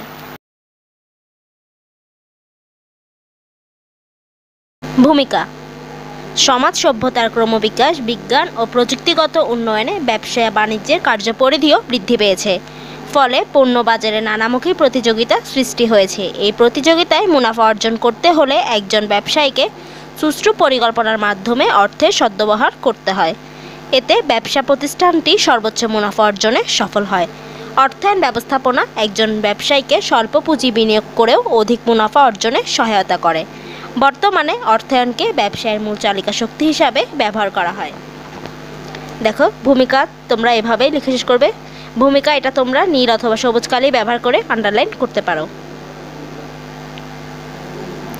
অর্থায়নের ধারণা। অর্থায়ন তহবিল ব্যবস্থাপনা নিয়ে কাজ করে। কোন উৎস থেকে কী পরিমাণ তহবিল সংগ্রহ করে কোথায় কিভাবে বিনিয়োগ করা হলে ব্যবসায় সর্বোচ্চ মুনাফা হবে, অর্থায়ন সেই সংক্রান্ত পরিকল্পনা প্রণয়ন ও বাস্তবায়ন করে। একটি ব্যবসা প্রতিষ্ঠানের ক্ষেত্রে মালামাল বিক্রয় থেকে অর্থের আগমন হয়, যেমন মেশিনপত্র ক্রয়, কাঁচামাল ক্রয়, শ্রমিকদের মজুরি প্রদান ইত্যাদি। এগুলো তহবিলের ব্যবহার।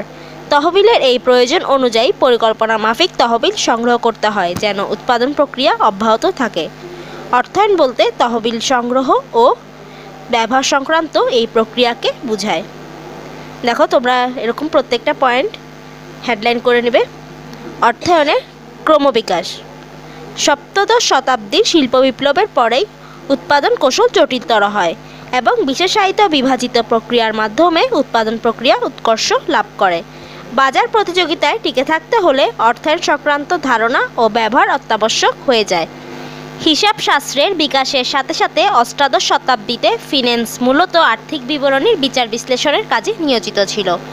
ক্লাসিক্যাল ধারার ব্যষ্টিক অর্থনীতির উন্নতির সাথে সাথে কারবারের নিজস্ব ও বিশেষায়িত অর্থনীতি নিয়ে ও 19 শতাব্দীর শেষের দিকে অর্থায়ন সম্পৃক্ত ছিল। গতানুগতিক ধারায় আর্থিক ব্যবস্থাপকদের প্রধান দায়িত্ব ছিল হিসাব সংরক্ষণ ও বিশ্লেষণপূর্বক ভবিষ্যৎ কার্যক্রম প্রণয়ন। এছাড়া প্রতিষ্ঠানের প্রকৃত অবস্থা সম্পর্কে বিভিন্ন প্রতিবেদন তৈরি করা এবং নগদ অর্থের ব্যবস্থাপনার মাধ্যমে প্রতিষ্ঠানটি তার প্রদেয় বিলগুলো যেন যথাযথ সময়ে পরিশোধে সমর্থ হয় তাও অর্থায়নের ক্রমবিকাশের ধারায় অর্থায়নের কাজ হিসাবে যুক্ত হয়। অর্থায়নের ক্রমোন্নয়ন ধারাকে পর্যায়ক্রমিকভাবে উপস্থাপনে দেখা যায়। দেখো তোমাদেরকে ক্রমবিকাশ লেখার সময় বলা হয়েছিল 5টি উল্লেখ করতে, তো আমি এখানে 5টা পয়েন্ট উল্লেখ করেছি এবং এখানে তোমাদেরকে আরেকটি শর্ত দিয়েছিল এই 5টা পয়েন্ট উল্লেখ করার সময় তোমাদেরকে দশক উল্লেখ করতে হবে এবং এই পয়েন্টগুলো তোমাদেরকে 300 শব্দের মধ্যে সীমাবদ্ধ হতে হবে। তো আমি এখানে আমার পয়েন্টগুলো আমি দশকও উল্লেখ করেছি এবং এই পয়েন্টগুলো 300 শব্দের মধ্যে সীমাবদ্ধ আছে। ক 1930-এর পূর্ববর্তী দশক। এই সময়কালে যুক্তরাষ্ট্রের কোম্পানিগুলোর মধ্যে একত্রীকরণের প্রবণতা শুরু হয়। আর্থিক বিবরণী বিশ্লেষণ করে কোন প্রতিষ্ঠানের সাথে কোন প্রতিষ্ঠান একত্রীকরণ হওয়া উচিত এই সংক্রান্ত রূপরেখা দিতে আর্থিক ব্যবস্থাপকদের দায়িত্ব পালন করতে হয়। তারা এই একত্রীকরণে বিশাল অঙ্কের অর্থসংস্থান ও আর্থিক বিবরণী তৈরি করার দায়িত্ব পালন করেন। 1930-এর দশক। একত্রীকরণ প্রবণতা যুক্তরাষ্ট্রে যথেষ্ট সফলতা পায়নি। আগের দশকে একীভূত অনেক প্রতিষ্ঠানই পরের দশকে দেউলিয়া হয়ে যায়। উপরন্তু 30-এর দশকে যুক্তরাষ্ট্রে চরম মন্দা শুরু হয়। অনেক লাভজনক প্রতিষ্ঠান ও ক্ষতিগ্রস্তের তালিকায় পড়ে যায়। সামর্থ্যাবস্থায় ব্যবসায়গুলো পুনর্গঠন করে কিভাবে প্রতিষ্ঠানগুলোকে দেউলিয়াত্ব থেকে রক্ষা করা যায় এ ব্যাপারে আর্থিক ব্যবস্থাপক বিশেষ দায়িত্ব পালন করেন। এই সময় থেকে শেয়ার বিক্রির মাধ্যমে অর্থায়নের প্রয়োজন দেখা দেয়। গ 1970-এর দশক। এই দশকে কম্পিউটার অধ্যায় শুরু হয় যা শুধু উৎপাদন কৌশলই নয়, ব্যবসায় অর্থায়নকেও পাল্টিয়ে দেয়। অর্থায়ন এখন অঙ্ক নির্ভর হয়ে উঠেছে। বেশিরভাগ আর্থিক সিদ্ধান্ত মূলত জটিল অঙ্ক নির্ভর এবং কম্পিউটারের মাধ্যমে তা সুচারুরূপে সম্পাদন করার প্রবণতা এ সময় বিশেষ জনপ্রিয়তা পায়। যেমন ঝুঁকির ধারণা এখন অনেকটা সঠিকভাবে পরিমাপ ও ব্যবস্থাপনা করা হয়। মূলধনী কাঠামোর সনাতন ধারণাও অনেক জটিল ও অঙ্ক নির্ভর হয়। এই সময় যেসব তাত্ত্বিক ব্যবসায় অর্থায়নকে নানা তত্ত্বের বিশ্লেষণে সমৃদ্ধ করেছিলেন তাদের মধ্যে হ্যারি মার্কুইজ, মার্টন মিলার, মডিগ্লিয়ানি ছিলেন উল্লেখযোগ্য।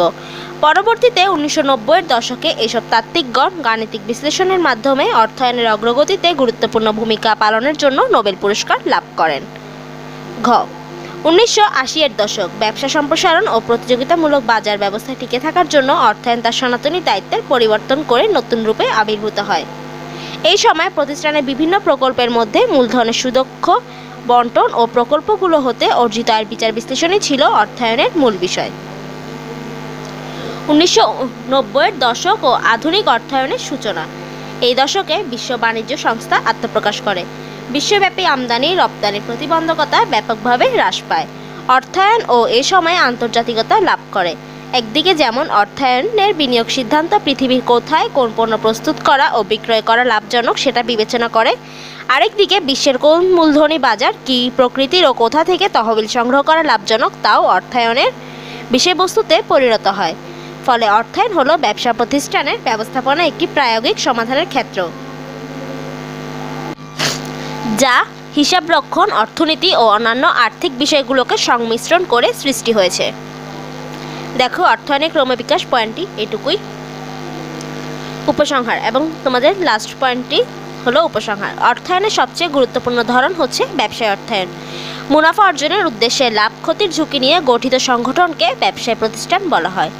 ফলে ব্যবসায় প্রতিষ্ঠান তার তহবিল সংগ্রহ ও বিনিয়োগের জন্য যে অর্থায়ন প্রক্রিয়া ব্যবহার করে সেটি ব্যবসায় অর্থায়ন। তো আজকের মতো লাইভটি এখানে শেষ করছি। আসসালামু আলাইকুম।